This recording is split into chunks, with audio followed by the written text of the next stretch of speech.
If you're looking for a cheap and reliable place to buy or sell your FIFA 23 Ultimate Team coins, check out u4gm.com and use code ELITE, ELYYT, for 5% off at checkout. FUT Birthday is right around the corner. It is starting on Friday, and we should start getting leaks, and we should start getting loading screens here starting tomorrow or Wednesday, but I should be saving my packs right now. But when you think about all the packs that I saved for Team of the Year, and I didn't really pack much, I've kind of lost my patience for saving packs. And well, at least we get 88 Navas in this first pack.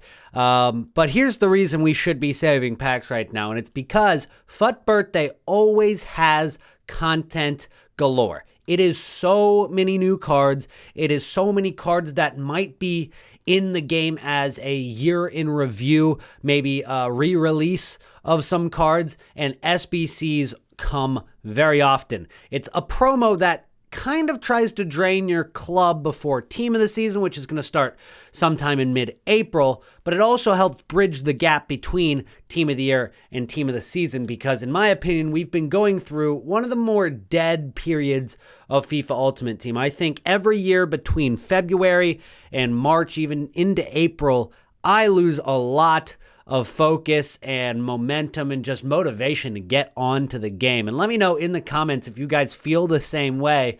But FUT Birthday might be a little bit different. It might be the exception to that because FUT Birthday does bring a lot of good content, and I'm going to show you guys a couple of concepts that have been tweeted out and sent to me already. Alfonso Davies, let's see if that's tradable, and honestly, I don't even know if he goes for much anymore, but it is tradable, so we'll send it to the transfer list. And speaking of things on the transfer list, I have to give you guys an update today on Road to the Final and FUT Fantasy Investments. Guys, I told you when to get in on FUT Fantasy Team 2 cards in the last episode, and it turns out that ended up being dead on. If you bought on Sunday, you are already looking at good profit, but don't sell yet because these cards could go a little bit higher unless they could come down with the FUT Birthday hype, which is starting here in a couple of days. For the most part, you should be clear on those dynamic cards that can get upgraded. And I opened that 83 plus times 10 pack without even realizing it. I was getting excited about packing an inform, but now I'm less happy with that, knowing that it was an 83 times 10 pack. Nothing crazy out of it, but I guess it was still worth doing because I submitted fodder of about the same value, and I kind of just got it back. And that repeatable SBC comes back today at 6 p.m. UK. So if you want to do the 83 plus times 10, you can do it right now, and then you can do it again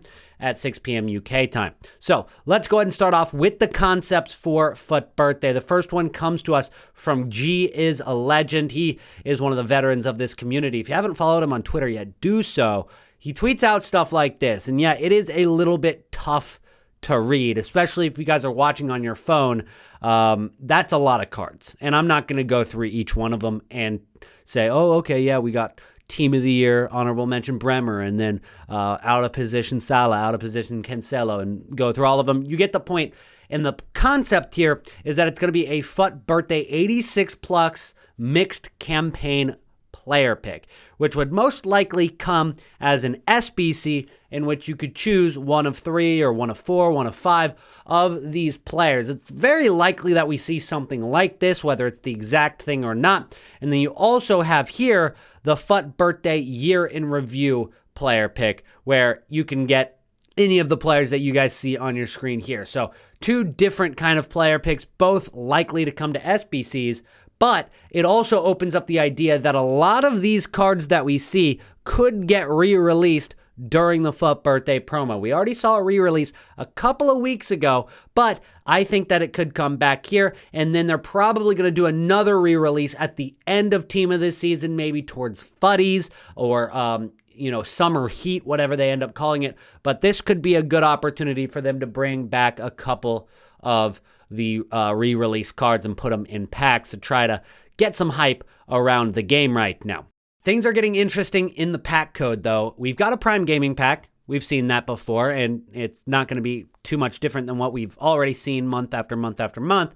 And then we get a 75 plus rare gold players pack with 5 of them. So kind of like a small rare gold players pack. If that's an SBC of good value, that could be good content if it's repeatable and all that. But here's where it gets interesting. Refined Winter Rare Players Pack, and it does cut off at the bottom. I'll tell you guys what it does say in the code once we get there. But Refined Winter Rares Player Pack gives you 5 times the chance of receiving a FUT Fantasy pack, a player in the pack, and you get 16 items. It's untradeable. So it's not completely different to what we've seen in the store so far this year, although you do get a huge chance of getting a FUT Fantasy player, so it could tempt some people. The bottom one is where the market could really get shaken up. The Enhanced Winter Rare Players Pack. And I know it says winter. It's not really winter anymore. We're in mid-March, but it did snow yesterday. So I'm going to give you a pass there, EA. This pack gives you a double chance at receiving a Fantasy FUT player. And I guess note that it doesn't include Fantasy Heroes, so that might be a little bit different in fluctuation. They might not drop as much. But you also get 16 items. The kicker is that it is tradable. This Enhanced Winter Rare Players Pack is tradable. So when you open this pack with either FIFA points or coins, you're going to get these cards tradable. They're going to get listed on the market, and those cards are going to drop in price, especially if you combine it with Wednesday's loading screen for FUT Birthday or Thursday's marquee matchup supply.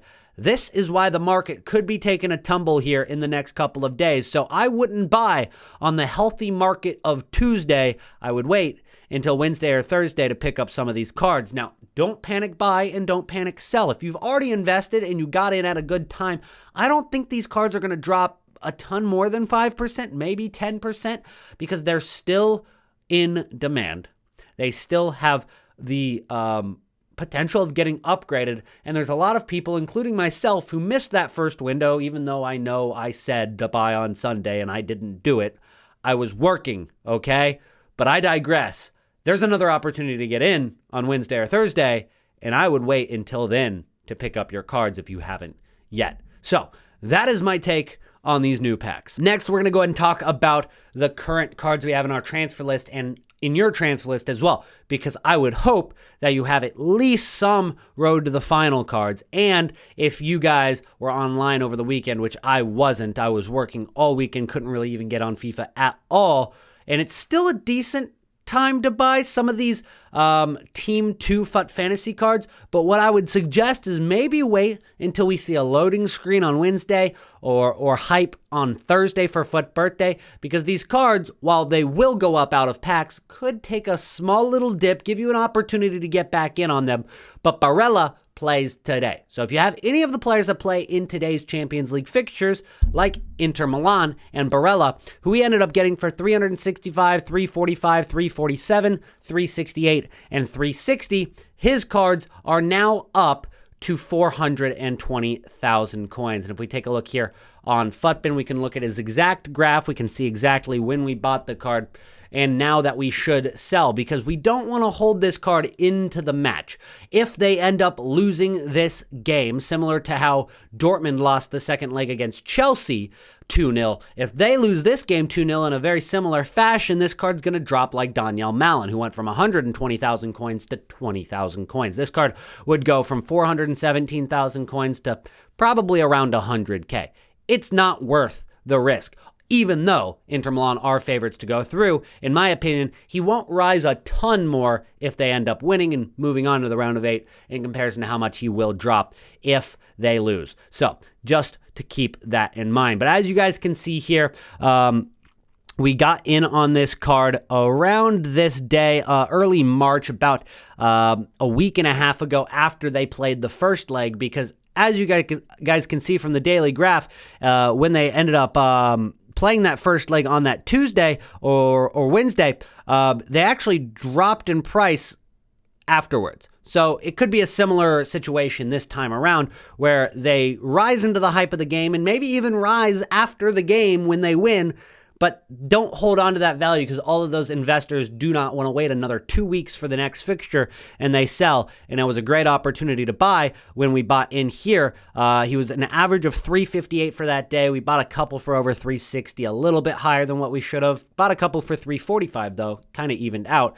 And as you can see, it has risen pretty much nonstop since. And now he is at his peak at around 420. And I've got 5 of them, so we're going to sell. And a very similar situation happened to Lamela. Lamela was was a card who Sevilla were the favorites to win that match. They were most likely going to get the dub, and they're still most likely to move on into the next round of Europa League. But there's no reason to risk it, because here's the thing with this Lamela card. You take a look at that same exact thing where this card rose in price. Where was it? I think it might have been here, where he ended up rising in price after they ended up winning, but then he dropped again. He didn't drop a ton. He actually did get a little bit below 40K on that day. It was a great time to reinvest. It took a little longer for him to start rising again, but as you can see, he's up to 47,000 coins, and he will play on Thursday. So I'll sell this card on Wednesday or Wednesday night, and we'll make our profits then. Hopefully he'll be at 50K by then. And same thing for Conference League cards, just so we're covering all bases. Atal we bought before OGC Nice got that automatic upgrade. So we got him for 210,000 coins. So we bought this card a little bit before the other ones. But same concept, we're going to sell before his next match. And Atal was 210,000 coins. He is now up to 290,000 coins. And then if we take a look at the FUT fantasy cards that we invested in, like Ejak, Ejak went from 260 up. He's up to about 320 now. I think he'll keep rising. Again, they might take a small dip in the FUT birthday hype, but overall, if you're making any investments or holding any investments, they should be dynamic cards that won't be playing in the next couple of days. If they're playing on Tuesday, Wednesday, Thursday, Friday, sell those cards. But Ejak, this card isn't going to be negatively affected by any games until March 17th, which is 3 days from now. And even if Newcastle lose a match or he doesn't perform well in that game, he should still be good long term, because they've got 6 matches. That's over the course of almost 6 weeks, to where he could be getting upgrades. So that card should rise pretty consistently over those 6 weeks, just into the hype of upgrades that, 1, he will inevitably get a few of them, and 2, if they overperform and Newcastle don't end up losing any matches, which they haven't done a ton of this season despite the lack of form they might be hitting now, it could happen. And this card could go from 89 all the way to 93 if everything hits. But I think it gets to 91 at minimum, and if you just wait until the hype of those upgrades, you're chilling and you're going to be making some good profit. Now, when it comes to the FUT birthday market crash, we're probably going to see a lot of cards that are popular in the game, that are meta, but not completely focused on right now, drop in price. And I think some of the SBC fodder could come down on Friday. It'll be a good opportunity to buy into it, because I think they'll rise back up during the promo, but maybe not on day one, because there's a lot of packs that are going to be opened on day one.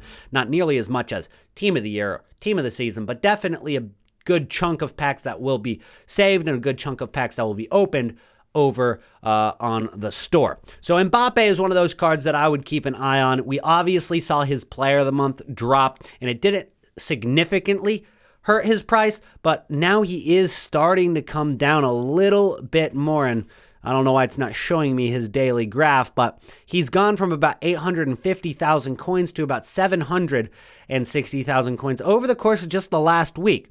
We can see how everybody maybe panic sold into the Player of the Month Mbappe release in January, but then he rose back up knowing that that Player of the Month wasn't that much better than the gold, and it was very expensive.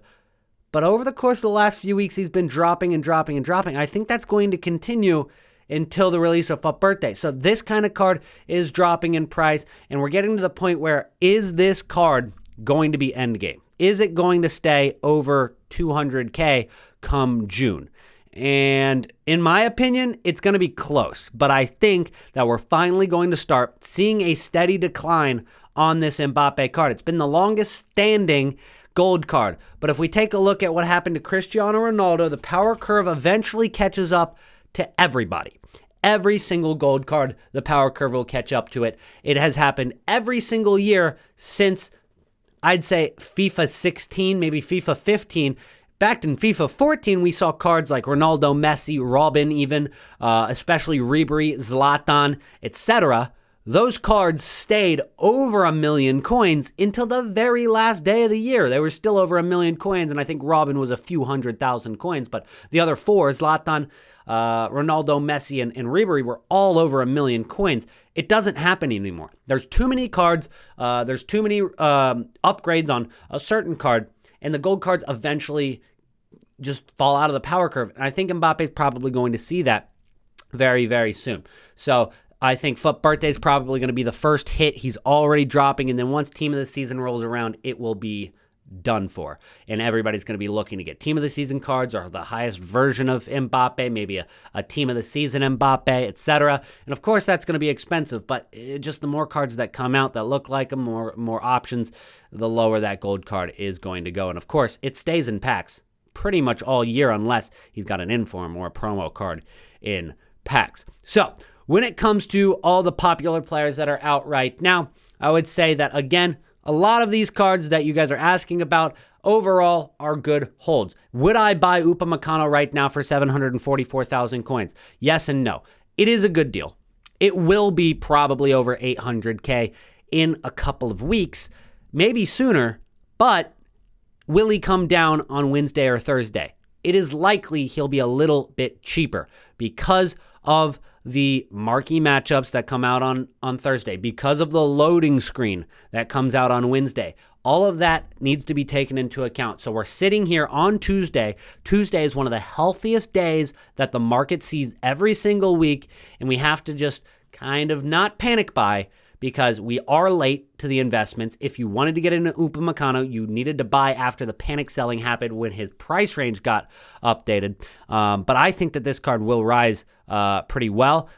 Same thing for Loriente. This card is already up a little bit. Ruben Diaz, this card is already up a little bit. Could it go down about 5 to 10%? Yes, and I think we wait to make that investment if you haven't yet. But is it enough to sell an investment if you did get in at the right time? No, I would just hold those cards and stay patient with it. I think you're looking good there. Anyways, guys, hopefully this video ended up helping you guys out. And if it did, if you enjoyed it, make sure to drop a like on the video and subscribe to the channel if you are new. The secret comment word of the day is going to be Lamela. So use that name in your comment below and I'll make sure to drop a heart on it. And I appreciate you guys' support on the channel. I will see you.